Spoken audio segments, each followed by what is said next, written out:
US turut mendakwa yang Venezuela stole US oil. Kalau dengar sekali macam suka-suka je tuduh hak orang lain milik dia kan. Tapi sebenarnya ada asas sikit lah. Tahun 2026 dimulakan agak buruk oleh Venezuela apabila mereka telah pun diserang oleh Amerika Syarikat pada 2 Januari lalu. Malah presiden mereka juga iaitu Nicolas Maduro telah pun ditangkap. Operasi ketenteraan berskala besar ini bukan sahaja mengubah landscape politik Amerika Latin secara drastik, malah mencetuskan kebimbangan geopolitik dan kedaulatan sesebuah negara. Kronologi ketegangan ini memuncak melalui operasi yang diberi nama Code Operation Absolute Resolve.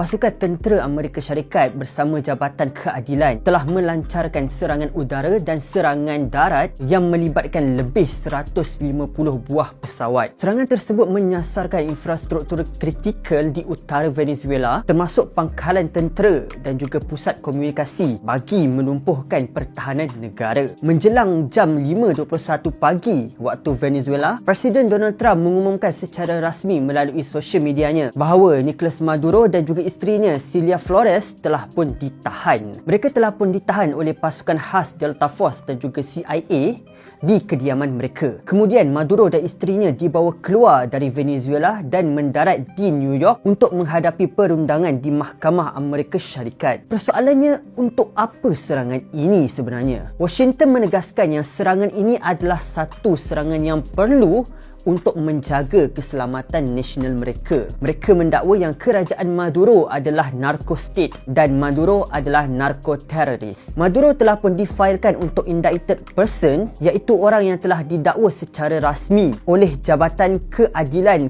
Amerika Syarikat sejak tahun 2020 lagi. Dia dituduh mengetuai satu organisasi pengedaran dadah yang diberi nama sebagai Cartel de los Soles, yang mana organisasi ini telah pun didakwa bekerjasama dengan pemberontak untuk membanjiri pasaran Amerika Syarikat dengan kokain sebagai senjata politik. Malah sejak September 2025 lagi, ketenteraan Amerika Syarikat telah pun mempertingkatkan jumlah kehadiran mereka di lautan Caribbean. Malahan mereka juga telah pun menyerang beberapa buah kapal yang disyaki membawa muatan dadah untuk akaun kerajaan Venezuela. Selain itu, kerajaan Amerika Syarikat juga menegaskan tentang kegagalan sistem demokrasi di Venezuela, di mana sejak kepimpinan terdahulu lagi iaitu mendiang Hugo Chavez, Venezuela dan juga US memang tak ngam dan banyak konflik antara kedua buah negara ini. Hugo Chavez ketika itu lagi sudah terkenal dengan kepimpinannya yang anti-US, dan dari era itulah bermulanya sekatan ekonomi secara berperingkat oleh kerajaan Amerika Syarikat. Ditambah pula selepas kemangkatan Hugo Chavez pada Mac 2013,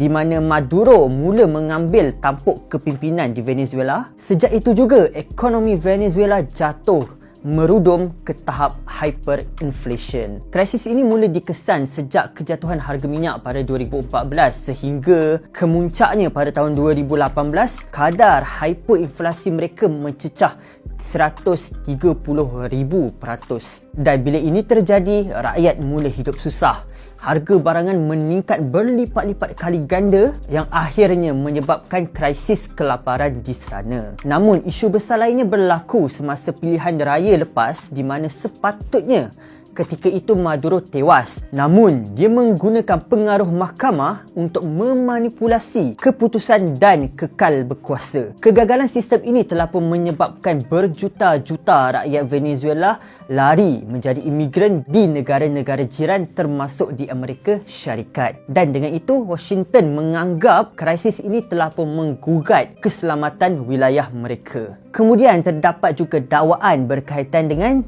minyak. Di mana ada minyak, di situ adanya Uncle Sam. Venezuela adalah negara yang mempunyai rizab minyak paling besar di dunia mengatasi Arab Saudi, iaitu kira-kira 303 bilion tong berbanding Saudi yang hanya 267 bilion tong. Namun minyak Venezuela ni adalah ultra heavy ataupun sangat-sangat pekat yang memerlukan kos dan teknologi canggih daripada Amerika Syarikat untuk diproses.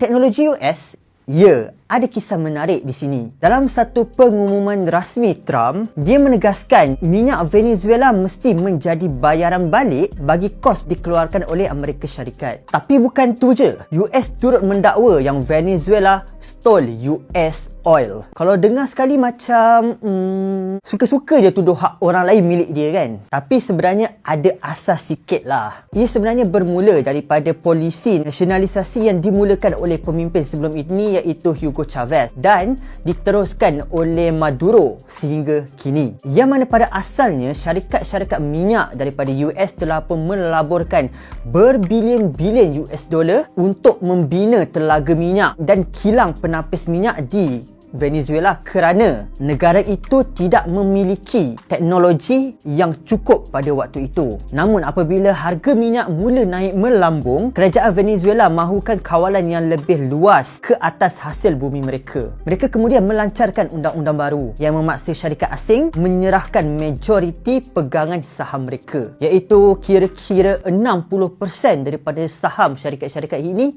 mestilah diserahkan kepada syarikat minyak milik tempatan. Dan of course mereka tolaklah. Syarikat seperti ExxonMobil dan juga ConocoPhillips tak nak menerima syarat tersebut kerana dianggap tidak adil. Lalu kesannya kerajaan Venezuela merampas secara paksa semua aset, pembangunan dan telaga minyak milik syarikat-syarikat ini tanpa membayar ganti rugi yang dipersetujui oleh kerajaan Amerika Syarikat. Pertikaian inilah yang menjadi modal utama Trump untuk menyerang Venezuela dengan alasan untuk menuntut hutang lama. Tak habis di situ, di tengah-tengah kekecohan ini, Amerika telah pun memberi amaran keras pula kepada Greenland. Mereka menyatakan yang Greenland merupakan kawasan ataupun wilayah strategik dalam radar kepentingan mereka. Dari sudut undang-undang antarabangsa macam mana? Setakat video ini dibuat, sebenarnya belum ada tindakan yang drastik dilakukan. Hanya sekadar kecaman retorik yang tidak membawa apa-apa tindakan nyata. Sebab ialah US kan,